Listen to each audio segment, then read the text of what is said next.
Should be a fun game in Waco on Saturday night. When you get right down to Baylor, obviously it's about some offense. Just knowing Coach Briles and his history with what they've accomplished offensively, what they've put on the field over the course of the years. It's pretty impressive what they're doing. They're number one scoring offense in the country, number one. It's number one everything it looks like, but averaging 750 yards and 70 points, extremely efficient. This dates back to the last 4 or 5 games of the year last year, as well from a whole overall team point of view. They've won 7 games in a row, and did it pretty impressively towards the end of the year with some big wins. So they're going to be confident. They're going to be ready to go. They're coming off a bye week. They're going to be fresh and energetic, and will be a pretty dynamic place to play on Saturday night. Defensively, they've shown a whole lot of improvement. It's about the same guys that we faced when they were here last year. They haven't changed a whole lot. Their personnel, they got a lot of experienced guys. Anytime you start 7 starters like that bunch we played last week, on defense, they were tough. And the reason I felt like they were extremely tough is because they had 7 or 8 seniors that were playing at a pretty high level. Baylor's defense is very similar. They got 7 or 8 starters that are playing a lot, that have taken a bunch of snaps. And Coach Bennett's been there for quite a while.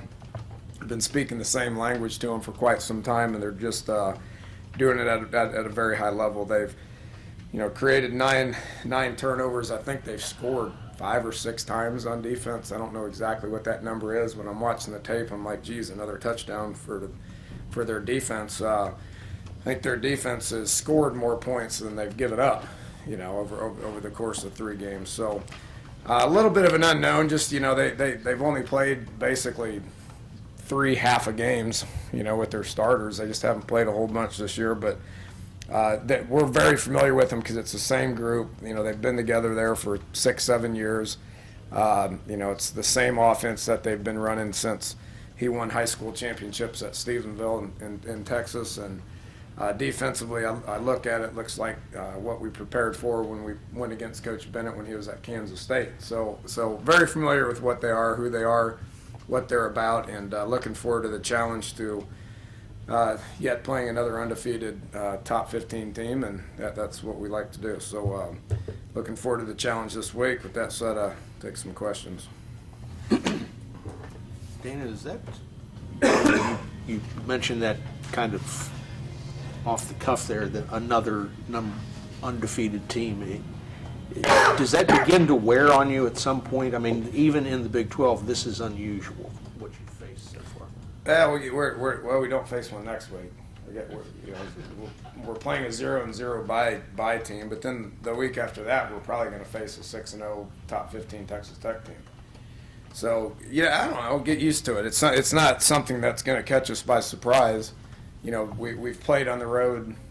We've handled a quality opponent on the road. We obviously didn't handle one, but we have handled one that's pretty good. The travel won't affect us. I can tell them about what the environment's going to be like. I don't know. Nothing that they throw at us is going to surprise us. We've been in 5 real games, and we've handled most of them okay. So I think we're prepared to go do it. I don't know if that answered your question or. Danny, you mentioned their defense obviously greatly improved, like yours. Is it just a simple explanation of experience, or is there something else that they're doing defensively? No, they changed some things up for what they did against us last year. Some of the things they did against us last year, I don't think was in their comfort zone very well. They fixed whatever problems occurred. We had a good game that day. I mean, Gino was on, and we got behind him and made some big plays. It's how they play too. That wasn't the only high-scoring game that we were in last year. It wasn't the only high-scoring game that they were in last year. There is some things that happen throughout the course. It's kind of how they play. I mean, they're much more up tempo than Oklahoma State. We pushed the ball last week, but not nearly as much as we pushed the ball last year. So last year when us and Baylor got together, you were looking at two experienced offenses that really pushed the envelope on tempo. We haven't been doing that as much, but we did it more last week, and we were more comfortable doing it last week because we did a little better job of moving the ball. With that said, they're going to do it all the time. But last week there was a lot of change of possessions. This game coming up, there will be a lot of change of possessions. So the more possessions you have, the more plays you run, the more chances you have of scoring points. So it's in their nature to have high-scoring games. But yeah, both defenses are better. Both defenses have senior leadership. We're getting tremendous senior leadership out of Will Clark, Shaq Rowell, Darwin Cook, Doug Rigg.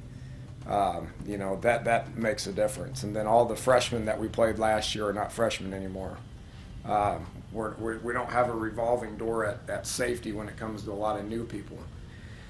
We have a couple of JC guys that Dontrell Hyman and Brandon Golson that are rushing the quarterback at a very high level. So we have a different dynamic going on than what they do. What they do is they got guys that have been starting there for a long time, and they've got a year better.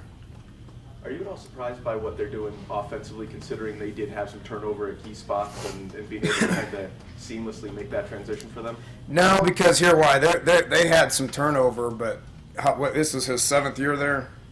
I forget. I should know this because I replaced him at Houston.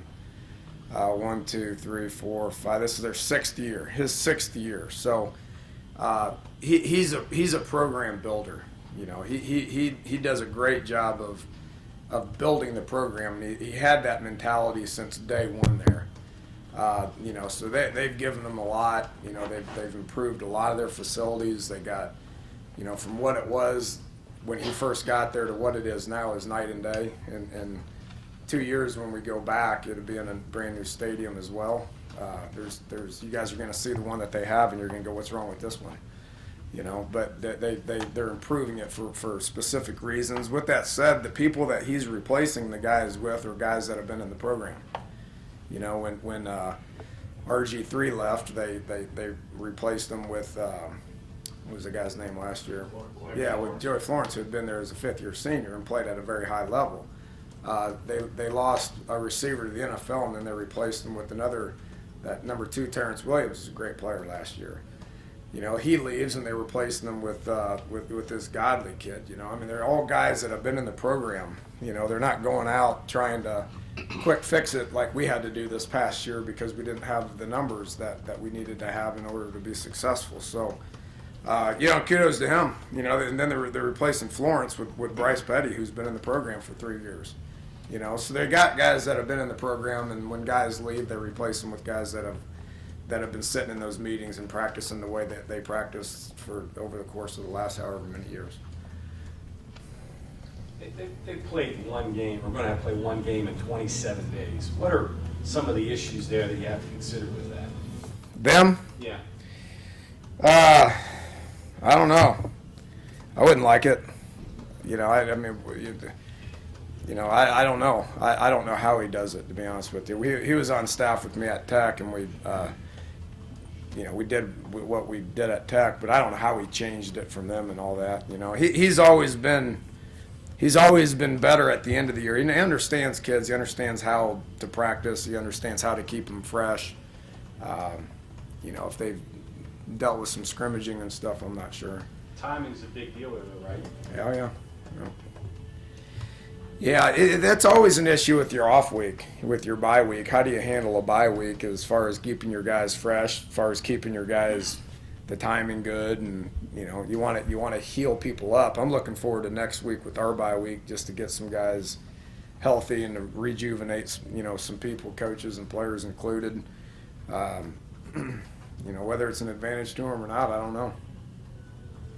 I know you haven't had a chance to evaluate them yet, but any insight into Ford or Clint, their injuries, and your feelings on their ability this week?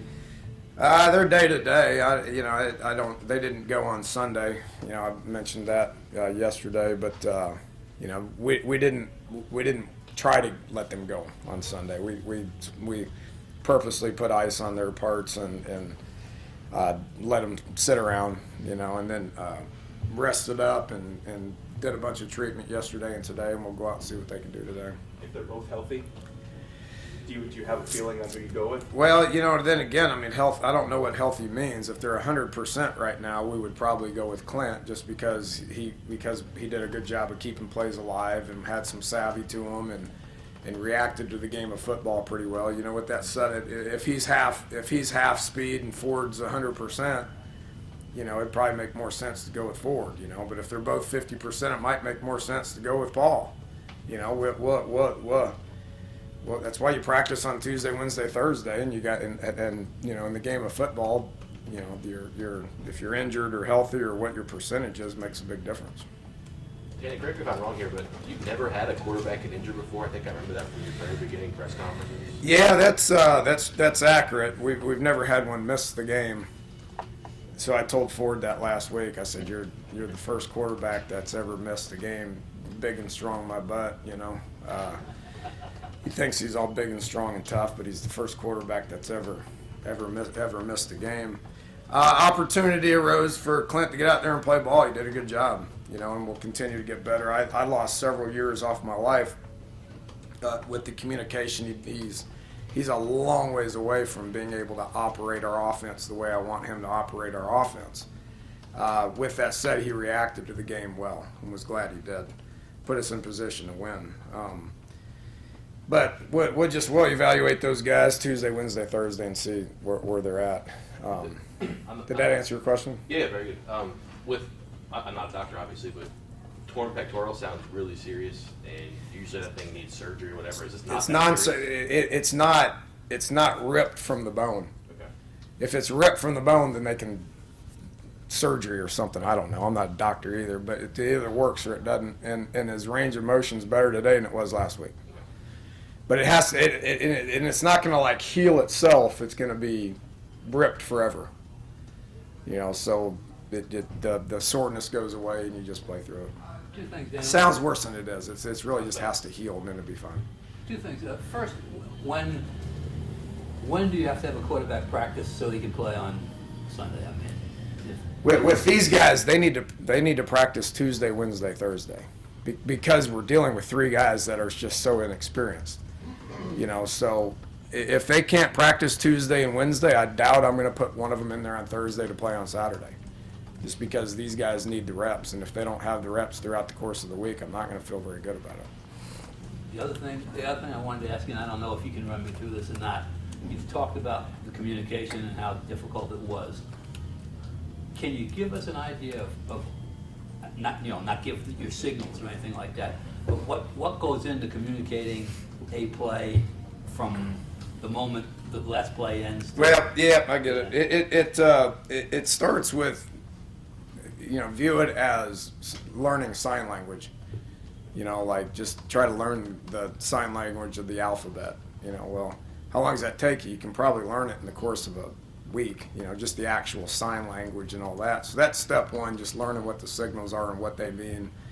And then from there, it's just you got to process the play. So I give him the play, and then he's got to process it, okay? And then he's got to make sure the personnel is right, where people line up, get them lined up, get it communicated to the O-line, get to the line of scrimmage, relay the cadence, go through the cadence.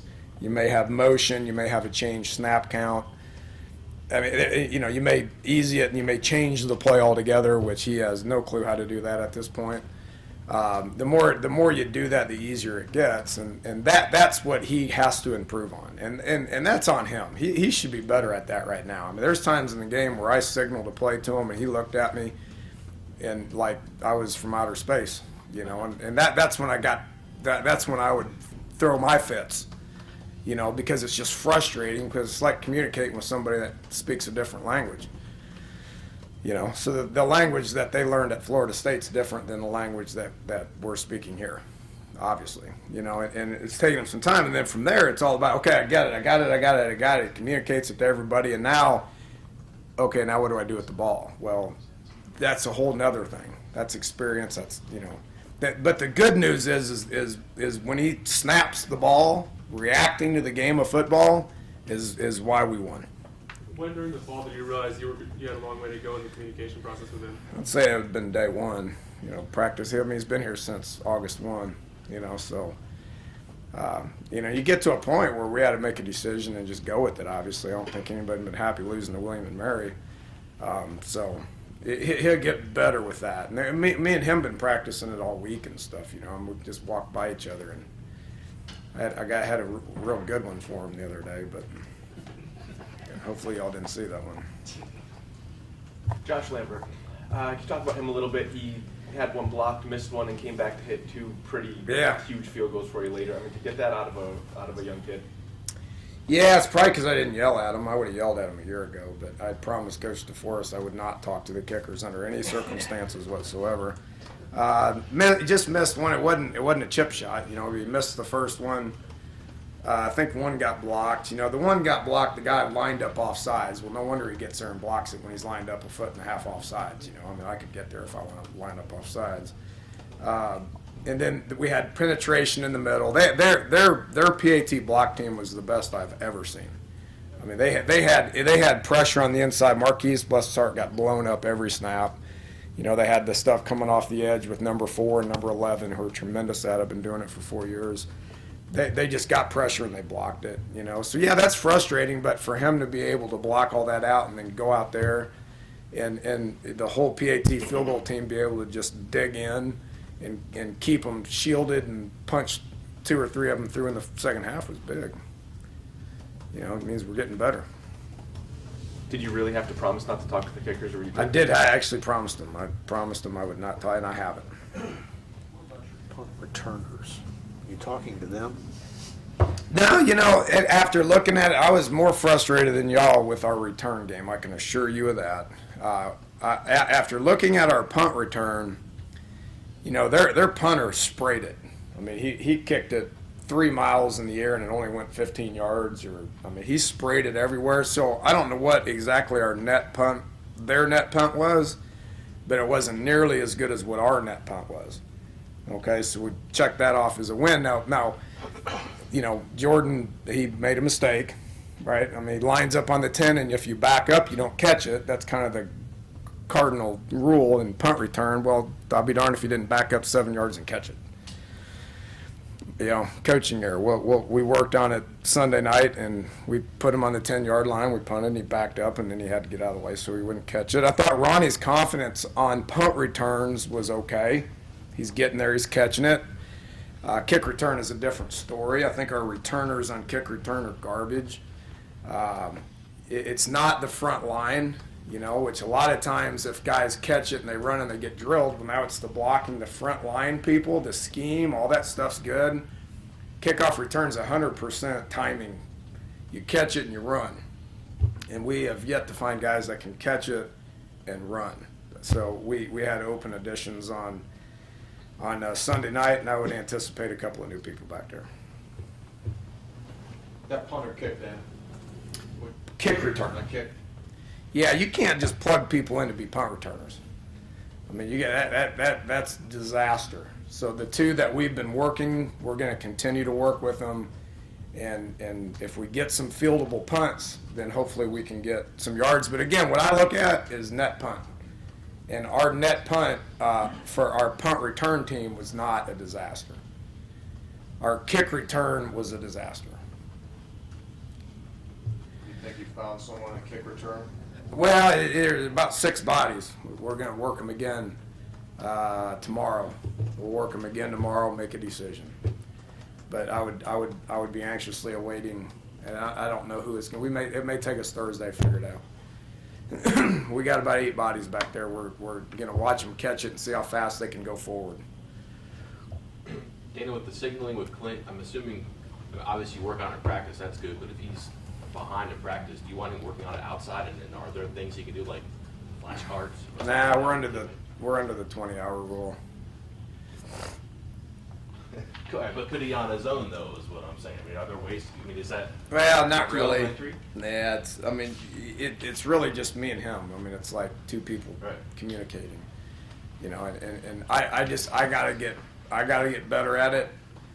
You know, he's got to get better at it. We both got to get better at it, and then just through practice, through games, through experience, through communication. It's not just about signals. You know, it's not just the signals. It's getting the signals and then relaying it to everybody else. It's just part of being a quarterback. We do it a little bit differently than what he's used to, and we're going to adapt as coaches. He's going to adapt, and we're going to get better. Okay, thanks, Coach. Thank you.